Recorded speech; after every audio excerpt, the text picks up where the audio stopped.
Hello बच्चों, नमस्कार। मैं सनमुखम एक बार फिर से अपने यूट्यूब चैनल इंग्लिश क्लासेस में आप सभी का हार्दिक स्वागत करता हूं।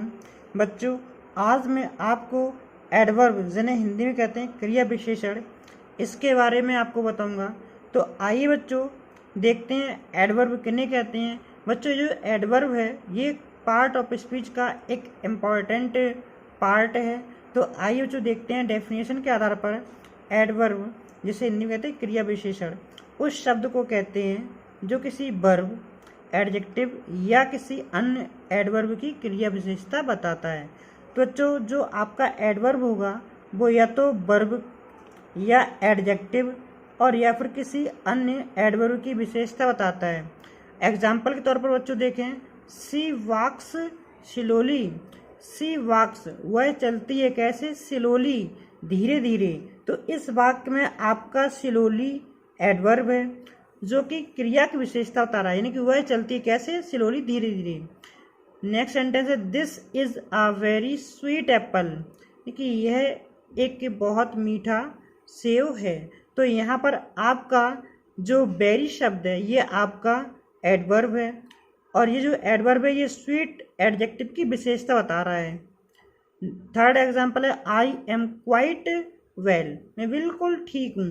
तो यहाँ पर आपका ये जो क्वाइट शब्द है, क्वाइट ये भी एडवर्ब है, वेल ये भी एडवर्ब है।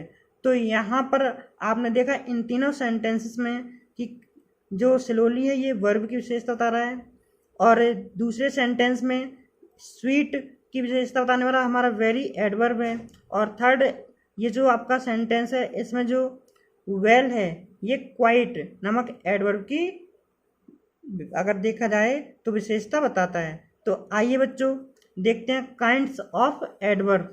नहीं, काइंड्स ऑफ एडवर्ब, एडवर्ब होते कितने प्रकार के हैं। तो बच्चों देखते हैं जो हमारे एडवर्ब हैं वो निम्न प्रकार के होते हैं। कौन कौन से, आइए बच्चों देखते हैं। पहला है हमारा एडवर्ब्स ऑफ टाइम, जिसे हिंदी में कहते हैं समयवाचक क्रिया विशेषण। डेफिनेशन देखते हैं बच्चों, वे एडवर्ब्स जो टाइम यानी समय को एक्सप्रेस, अभिव्यक्त करते हैं, एडवर्ब ऑफ टाइम कहलाते हैं। जैसे today, tomorrow, yesterday, last night, just, एगो, सून, एटसेट्रा। एग्जाम्पल के तौर पर बच्चों देखें, ही saw me yesterday, उसने मुझे कल देखा। तो इस वाक्य में जो yesterday है ये एडवर्ब ऑफ टाइम है। Second sentence, she comes here daily, वह यहाँ रोज आती है। तो इस वाक्य में आपका जो शब्द है कौन सा? डेली, ये आपका एडवर्ब ऑफ टाइम है। दूसरा देखते हैं बच्चों, एडवर्ब ऑफ प्लेस यानी स्थानवाचक क्रिया विशेषण। तो डेफिनेशन देखते बच्चों कि वे एडवर्ब जो प्लेस, स्थान को अभिव्यक्त करते हैं, एडवर्ब्स ऑफ प्लेस कहलाते हैं। जैसे आपका हुआ here, there, in, out, down, above, near, anywhere, inside, etcetera. तो ये जो बच्चों जो शब्द हैं ये एडवर्ब ऑफ प्लेस हैं।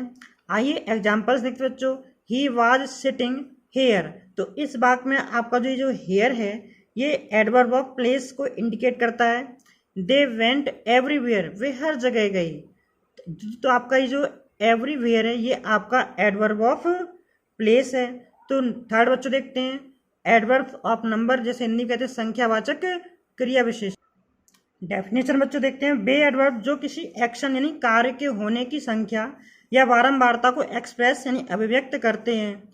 तो बच्चों जैसे ये जो शब्द हैं, once, again, always, seldom, often, hardly, rarely, etcetera, ये सभी शब्द बच्चों आपके एडवर्ब ऑफ नंबर में आते हैं। आइए बच्चों एग्जाम्पल देखते हैं। जैसे सी सेल्डम डांसेस, सी मीन्स वह, सेल्डम कभी कभार, डांसेस नाचती है। तो इस वाक्य में आपका जो सेल्डम है ये एडवर्ब ऑफ नंबर है। दूसरा एग्जाम्पल है, be always try to do our best, हम हमेशा अपना बेस्ट करने की कोशिश करते हैं, प्रयास करते हैं। तो इस वाक्य में ऑलवेज जो है ये है आपका एडवर्ब ऑफ नंबर। नेक्स्ट है बच्चों हमारा एडवर्ब ऑफ क्वांटिटी यानी परिमाणवाचक क्रिया विशेषण। डेफिनेशन देखते बच्चों, वे एडवर्ब जो किसी एडजेक्टिव या एडवर्ब की क्वांटिटी, मात्रा, क्षेत्र या विस्तार को एक्सप्रेस करते हैं, अतः ये एडवर्ब ऑफ नंबर या फ्रिक्वेंसी कहलाते हैं। आइए बच्चों देखते हैं एग्जाम्पल के तौर, जैसे में जैसे आपका है too, very, quite, enough, almost, so, well, entirely, etcetera. Example बच्चों देखते हैं। तो एग्जाम्पल जैसे सी वाज टू केयरलेस, वह बहुत लापरवाह थी। तो यहाँ पर आपका जो टू शब्द है ये आपका क्या बच्चों, ये आपका एडवर्ब ऑफ क्वांटिटी है। दूसरा सेंटेंस है Sheela was very tired, Sheela बहुत थकी हुई थी। तो इस वाक्य में आपका ये जो वेरी शब्द है ये आपका एडवर्ब ऑफ क्वांटिटी को दर्शाता है। नेक्स्ट है बच्चों हमारा एडवर्ब्स ऑफ मैनर, यानी जिसे हिंदी में कहते हैं विधिवाचक क्रिया विशेषण। आइए बच्चों इसकी डेफिनेशन देखते हैं। वे एडवर्ब्स जो किसी एक्शन यानी कार्य के होने के मेथड, तरीका या विधि को एक्सप्रेस यानी अभिव्यक्त करते हैं, एडवर्ब्स ऑफ मैनर कहलाते हैं। जैसे fast, hard, slowly, loudly, badly, well, certainly, etcetera. तो ये जो बच्चों हैं ये सभी शब्द आपके एडवर्ब्स ऑफ मैनर को दर्शाते हैं। एग्जाम्पल देखते हैं बच्चों, द हॉर्स रन्स फास्ट। तो इस वाक्य में आपका जो फास्ट शब्द है ये आपका एडवर्ब्स ऑफ मैनर दर्शाता है। ही वर्क्स हार्ड, वह कठिन परिश्रम करता है। तो इस वाक्य में आपका जो हार्ड शब्द है ये आपका एडवर्ब्स ऑफ मैनर है। नेक्स्ट देखते हैं बच्चों, नेक्स्ट हमारा एडवर्ब ऑफ रीजन यानी कारणवाचक क्रिया विशेषण। तो आइए जो डेफिनेशन देखते हैं। वे एडवर्ब्स जो रीजन यानी कारण के भाव को एक्सप्रेस यानी अभिव्यक्त करते हैं, एडवर्ब्स ऑफ रीजन कहलाते हैं। जैसे बच्चों hence, therefore, consequently, etcetera. Example के तौर पर बच्चों देखते हैं सी वाज देयरफॉर फाइंड। तो इस वाक्य में आपका जो देयरफॉर है ये है आपका adverb of reason. Second sentence है आई देयरफॉर लेफ्ट स्कूल। तो इस वाक्य में भी आपका जो देयरफॉर है ये क्या दर्शाता है बच्चों, ये एडवर्ब ऑफ रीजन को दर्शाता है। नेक्स्ट चलते हैं बच्चों, नेक्स्ट है हमारा एडवर्ब ऑफ एफर्मेशन और निगेशन, जिसे हिंदी में कहते हैं सकारात्मक या नकारात्मक क्रिया विशेषण। डेफिनेशन बच्चों देखते हैं। वे एडवर्ब जो एफर्मेशन और निगेशन, यहाँ पर ये आपका क्या है निगेशन के भाव को एक्सप्रेस करते हैं, एडवर्ब्स ऑफ अफर्मेशन और निगेशन कहलाते हैं। जैसे not, surely, Indeed, not at all, etcetera. तो ये सभी बच्चों आपके जो शब्द हैं ये एडवर्ब ऑफ अफर्मेशन और निगेशन को दर्शाते हैं। एग्जाम्पल्स देखते हैं बच्चों इसके। आई डोंट नो हर, मैं उसे नहीं जानता। तो इस वाक्य में आपका ये जो नॉट शब्द है ये आपका क्या है, ये आपका एडवर्ब ऑफ निगेशन है। Second sentence surely he is right. तो इस वाक्य में जो श्योरली है ये आपका एडवर्ब ऑफ एफर्मेशन है। नेक्स्ट बच्चों देखते हैं इंटरोगेटिव एडवर्ब, जिसे हिंदी कहते हैं प्रश्नवाचक क्रिया विशेषण। डेफिनेशन बच्चों, वे एडवर्ब्स जो प्रश्न पूछने के लिए प्रयुक्त होते हैं इंटरोगेटिव एडवर्ब्स कहलाते हैं। जैसे when, where, how long, whence, often, how often, why, et cetera. ये जो सभी शब्द बच्चों ये आपके इंटरोगेटिव एडवर्ब्स के अंतर्गत आते हैं। एग्जाम्पल बच्चों देखते हैं। When will you return. तो इस वाक्य में आपका जो व्हेन है ये आपका इंटरोगेटिव एडवर्ब है। Second sentence how many times does he sing. तो इस वाक्य में आपका जो हाउ मैनी टाइम्स जो है ये आपका एडवर्ब या यूं का इंटरोगेटिव एडवर्ब को दर्शाता है।